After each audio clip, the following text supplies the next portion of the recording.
आज विठल जी का प्रश्न था कि लियू शियाओबो कौन थे, आधुनिक इतिहास में उनका क्या योगदान है, उनको क्यों नोबेल पुरस्कार मिला, वो दुनिया के सर्वश्रेष्ठ आज के चिंतक कैसे थे और उनका चाइना में उनके साथ क्या हुआ।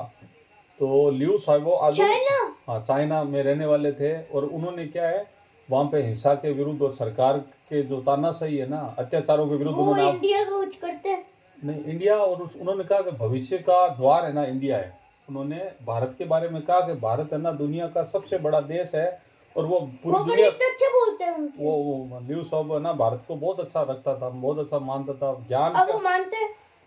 उसको है ना इंजेक्शन देके उसको मार दिया ल्यू साहब को, चाइना ने मार दिया। चाइना नहीं मार दिया, चाइना ने मार दिया, ली जिनपिंग है उसने मार दिया। तो लियू साहब आधुनिक इतिहास के उन दुर्लभ व्यक्तित्वों में से एक थे जिन्होंने शब्दों को हथियार नहीं बनाया, अंतरात्मा की आवाज को बनाया। वे एक साहित्यकार, विचारक और मानवाधिकार कार्यकर्ता थे। उनका जन्म चीन में हुआ। उन्होंने जीवन को चीन में हुआ और चीन और पाकिस्तान तो जुड़े हुए थे ना। पाकिस्तान और उनकी दीवारें पास पास में लगती है, उनकी बॉर्डर लाइन लगती है, पाकिस्तान की लगती है। उस टाइम फाइट चलती थी ना, उस टाइम फाइट चल रही थी जब वो पाकिस्तान का पानी बंद कर दिया था, वो फिर चीन से ले रहा था। चीन किसी को कुछ नहीं देता, न पानी देता है न और देता है। वो सिर्फ सामान और खिलौने इस प्रकार के आइटम बेचता है जो सुबह ले और दोपहर तक। चाइना का आइटम दोपहर तक है, सुबह लिया दोपहर तक टूट गया। तूने लेके आया ना, तू बहुत सारे खिलौने लेके आया, क्या हुआ उसमें? टूट गए वो। मैं तो नहीं लाया चाइना के, लेकिन ये बच्चे तो लाते हैं ना, जिद करते हैं चाइना के खिलौने लाओ, गुब्बारे लाओ। तू अभी नहीं चाइना के नहीं है। अरे है ये जो तेरा ना, ये अभी इन दिनों जो होली पे तूने बहुत सारी पिचकारियां देखी ना, रंग वो पाकिस्तान की नहीं, चाइना की था। चाइना की नहीं, सॉरी। तो इंडिया की तो नहीं लगी मेरे को। तो उन्होंने जीवन की अभिव्यक्ति की स्वतंत्रता यानी कि बोलने की आजादी, लोकतंत्र और चाइना की क्यों नहीं होनी चाहिए, मानवीय गरिमा के लिए उन्होंने अपने आप को समर्पित कर दिया। नोबेल पीस प्राइज उनको मिला। सम्मानित लियू शियाओबो ने हिंसा के बजाय शांतिपूर्ण संवाद और बौद्धिक प्रतिरोध का मार्ग चुना। उन्होंने सबसे बड़ा योगदान चैप्टर 8 है, उन्होंने किताब लिखी, उसको बोलते हैं चैप्टर 8।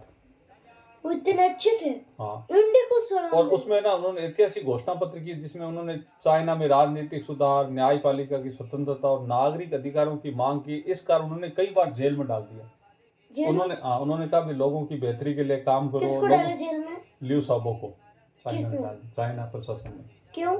अच्छा आदमी है, अच्छा आदमी बोलता है तो लोगों को अच्छा नहीं लगता। प्रशासन देखता है कि यार हमारे खिलाफ बोल रहा है, हम तो राजा हैं, हम तो महाराजा अधिकार। राजा की कोई आलोचना करे तो राजा को सहन थोड़ी होता है। तो ये जो ली जिनपिंग है ना, चाइना का जो प्रीमियर है, उसको अच्छा नहीं लगा तो उसने उसको जेल में डाल दिया, जेल में ही मरवा दिया। इंजेक्शन देके कैसे दिया? दे देते हैं, वो तो 1000 तरीके हैं यार मारने के। व्यक्ति को मारने के 10,000 तरीके। कोई तो जमाल गुट्टा मिला के क्या उसमें कोई जेल की दवाई डाल के चूहे की डाल देते लोग। वो मारने के लिए 2 मिनट में ही बस कोई भी दवाई डाल देते बस मारने के लिए। उन्होंने अपने जीवन में कभी राजनीतिक विचारों से कभी समझौता। तो चाइना में, वो इंडिया में क्यों नहीं है? अरे वो इंडिया में तो उनको जेल में डाल दिया ना, बाहर जाने ही नहीं दिया। इंडिया में आते तो वो बच जाते। लियू साबो इंडिया में होते तो वो बच जाते। अपन उनके लिए लड़ाई लड़ते, उनकी आवाज बनते, उनके हाथ से हाथ मिला के अपन है ना पूरी दुनिया में आवाज उठाते। चले गए वो भगवान के पास। हाँ, तो उन्होंने कहा मेरा कोई शत्रु नहीं है और मुझे किसी से घृणा नहीं है। वो चीन के प्रेसिडेंट थे। वो जैसे अपन है ना सामाजिक आदमी है, वैसे ही तो सिविल सोसाइटी के सदस्य थे जो आम आदमी के हाथों मार देते हैं लोग। जो अच्छा बोलता है ना, लोग उसको पसंद नहीं करते। ये अपने समाज भगत सिंह को मार दिया। भगत सिंह, सुभाष चंद्र बोस के पीछे मर गए, मारना, जेल में डाल दिया, रोर कर दिया। रानी लक्ष्मीबाई को भी। हाँ, रानी लक्ष्मीबाई, खुदीराम बोस और चापेकर बंधु और आपके हजारों लोगों को मारा, जेल में डाल के मार दिया। और जो अंग्रेजों की चापलूसी करते थे उनको एंजॉयमेंट मिलता था। लाला लाजपत राय ने आवाज उठाई, डंडे से सिर फोड़ के मार दिया उनको। क्या करें, ऐसे ही है, देश है, यहाँ पे अच्छे लोग कम टिकते हैं। तो उन्होंने एक स्लोगन दिया, अंग्रेज किधर चले गए? अंग्रेजों को घर भगा दिया। उनको किधर चले गए? वो अपने ब्रिटेन में चले गए और वहां पे भी वो धीरे धीरे खत्म हो रहे हैं। वो कौन मार रहा है उनको? वो खुद अपने आप लखनऊ से मर रहे हैं। हराम की खाता है ना, उसको मरना पड़ता है। तो फालतू हमसे लड़ाई क्यों लड़े? नहीं तो अभी इंडिया में रहते। अरे लड़ाई तो अपने अंदर फूट थी। उन्होंने मारा था क्या अपने? उन्होंने क्या मारा कि जो चोर डाकू लुटेरे होते हैं ना, वो क्या करते अभी हैं, वो जिंदा रहते हैं। वो छुप के वार करते हैं और ना घात करते हैं लोगों के साथ में, उनको उनके ना धोखे से उनको मारने की कोशिश करते हैं। उन्होंने धोखे से पूरा काम किया और धोखे से वो खत्म हो रहे हैं। I have no enemies no hatred, यानी मेरा कोई शत्रु नहीं और किसी से घृणा नहीं है। यह वाक्य उनके दर्शन का सार है।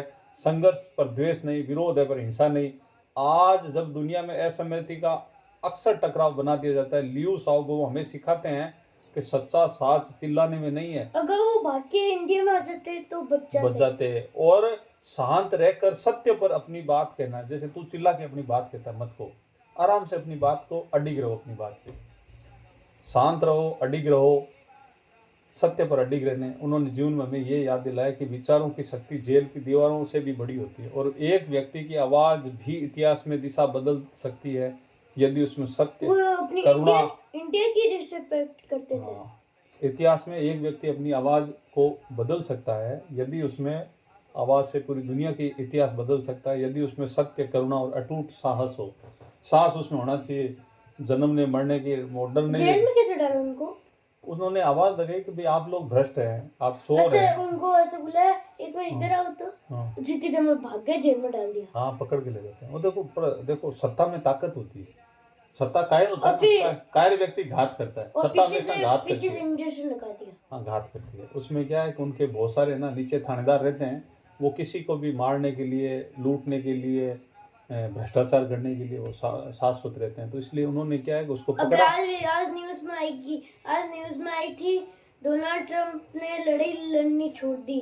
लड़ाई लड़नी, पिटाई हुई उसकी जोरदार, मारा लोगों ने और हमने भी मारने की कोशिश की। डोनाल्ड ट्रंप को किसने मारा? तो अपन ने कल करनी माता को क्या कहा, हे माते इसका पापा काट तो डोनाल्ड ट्रंप का काट, नेतन्याहू का काट। हमने आज वीडियो बनाई थी ना, वीडियो तो आज बनी थी, लेकिन प्रार्थना तो अपन कई दिन से कर रहे। तो करनी माता के पास तो गया था ना, तो करनी माता ने तेरी आवाज सुन ली और उन्होंने कहा क्या बना, ये जो भी बदमाश है ना, या तो सुधर जाओ नहीं तो तुम्हारी पिटाई तय है। करनी माता करनी माता त्रिशूल लेके पीछे भगी ना, तो सब अपने अपने घरों में घुस गए, शांति वापर गई। तो माँ करनी अगर पीछे बढ़ गई तो तुम्हारे सबका सत्यानाश कर देगी। ये तेल और गैस, माँ करनी बहुत ताकत है। माँ में बहुत ताकत होती है। जब भी लोग तो भरे रहते, इतनी भीड़ होती है मंदिर। माँ करनी किसी का भी संहार कर सकती है।